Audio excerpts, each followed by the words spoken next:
Israel menantang tatanan internasional. Serangan Israel yang menyasar para petinggi Hamas di Qatar, selain memperkeruh konflik di Timur Tengah, juga menantang tatanan hukum internasional.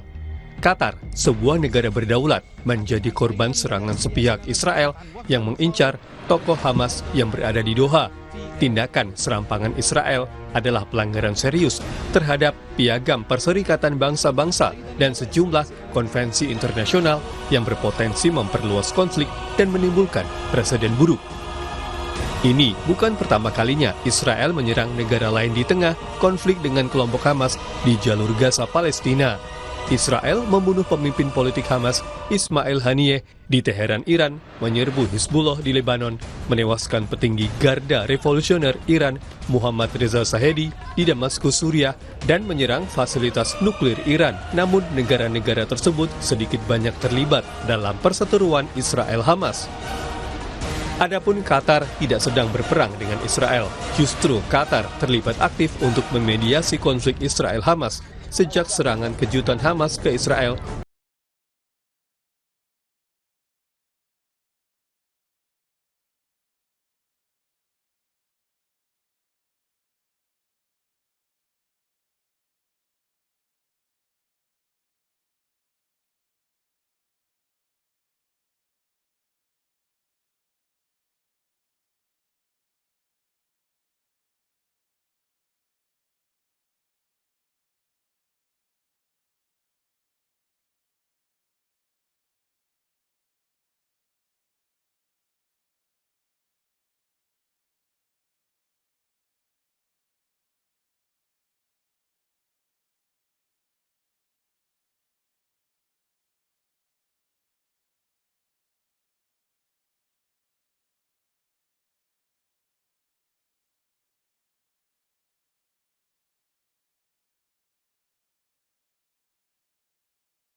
Saudara, kami ajak Anda melihat informasi di Harian Kompas Jumat 12 September 2025 dari halaman muka. Ada judul salah satunya terkait dengan tuntutan rakyat, Presiden siap bentuk tim investigasi.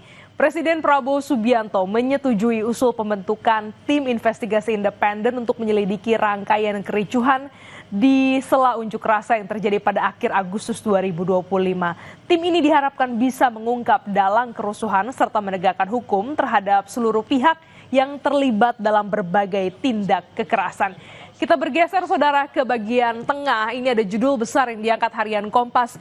Dilanda banjir, saatnya Pulau Bali berbenah. Alih fungsi lahan di Bali telah mengganggu sistem hidrologi alami dan selama ini pembangunan dilakukan tetapi banyak mengabaikan aturan tata ruang.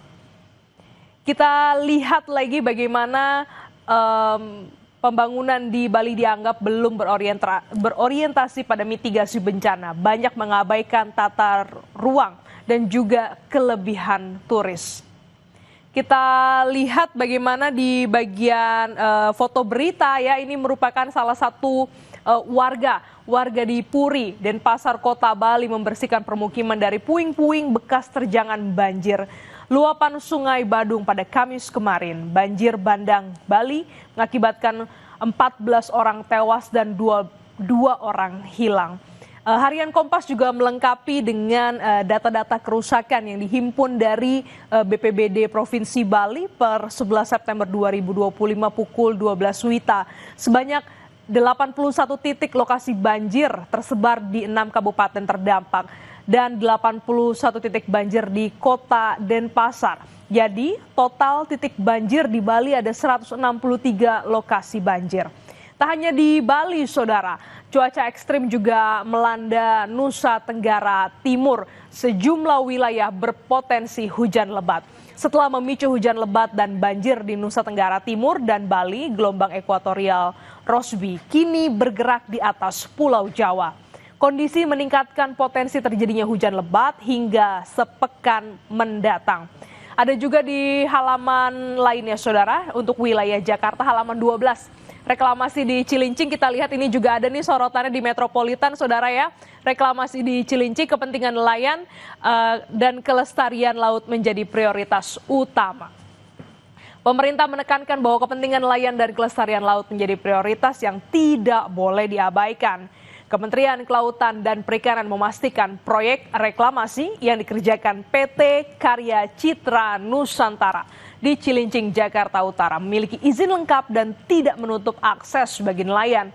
Meski demikian, pemerintah tetap menekankan bahwa kepentingan nelayan dan kelestarian laut menjadi prioritas utama yang tidak boleh diabaikan dalam setiap aktivitas pembangunan pesisir termasuk reklamasi.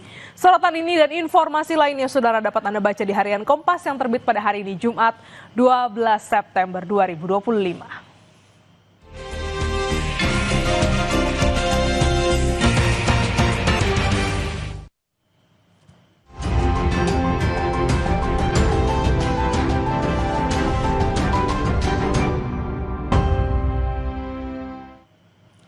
Kita simak pantauan arus lalu lintas dari beberapa wilayah di Indonesia bersama petugas NTMC Polri bersama Brigadir Rizka. Selamat pagi Brigadir Rizka, silakan dengan laporan Anda.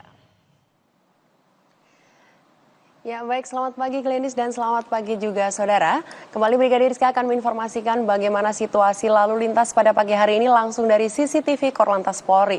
Dan yang pertama yaitu dari kawasan Jembatan Layang Mampang, Jakarta Selatan. Terlihat saat ini dari CCTV kami bahwa kondisi arus lalu lintas di ruas tol dalam kota maupun di arteri dari arah Pancoran yang akan menuju ke Kuningan saat ini mulai nampak adanya peningkatan jumlah kendaraan yang cukup signifikan dan didominasi oleh kendaraan pribadi roda 4. Sedangkan dari arah sebaliknya kondisi arus lalu lintas masih terpantau lancar. Dan dari arah Tendian yang akan menuju ke Pancoran via jalur flyover pada pagi hari ini juga masih dalam keadaan kondusif lancar. Saat ini juga sistem kontraflow sudah mulai diberlakukan di ruas tol dalam kota guna mengantisipasi adanya kepadatan di ruas tol dalam kota. Kami mau kepada para pengendara agar berada di jalurnya masing-masing dan tidak menggunakan bahu jalan kecuali dalam keadaan darurat. Selanjutnya kita akan bergeser menuju ke Jakarta Barat, tepatnya di kawasan Simpang Tomang. Pagi hari ini lalu lintas terpantau mulai ramai di kawasan ini dan perlambatan kecepatan terjadi jelang antrian traffic light. Namun selepasnya kendaraan masih dapat melaju dengan kecepatan normal, yaitu dari exit tol Tangerang yang akan menuju ke Harmoni ataupun Cawang dan juga dari arah Cawang yang akan mengarah ke Grogol melalui flyover. Kami himbau kepada para pengendara untuk tetap mematuhi peraturan lalu lintas yang ada dan juga kami ucapkan terima kasih kepada para pengendara yang telah berhenti tepat di belakang garis stop. Dari Jakarta Barat kita akan bergeser menuju ke Jawa Barat, tepatnya di Pos Pol Simpang Cileunyi, Bandung. Kondisi arus lalu lintas terkini dari CCTV kami di kawasan ini masih terpantau ramai lancar, yaitu dari tol Cileunyi yang akan menuju ke Cibiru, dari arah Garut maupun Tasikmalaya yang akan mengarah ke tol Cileunyi, dan juga dari arah Jatinangor yang akan mengarah ke tol Cileunyi. Antisipasi banyaknya angkutan umum yang menaik turunkan penumpang di kawasan ini, dan juga banyaknya masyarakat yang berlalu lalang di kawasan ini. Dan yang terakhir kita akan mengarah ke traffic light Caritas Palembang. Bisa kita saksikan bersama saudara, kondisi arus lalu lintas di kawasan ini juga sudah mulai nampak ramai. Terjadi perlambatan kecepatan jelang antrian traffic light kurang lebih 100 meter ke belakang. Namun selepasnya lalu lintas kembali lancar, yaitu dari Jalan Kolonel Atmo maupun Sudirman yang akan menuju ke Veteran, dari Jalan Kolonel Atmo yang akan mengarah ke Simpang Skip Pangkal. Dan saat ini juga sudah nampak adanya petugas kami yang berada di lapangan guna melakukan pengaturan arus lalu lintas di kawasan ini.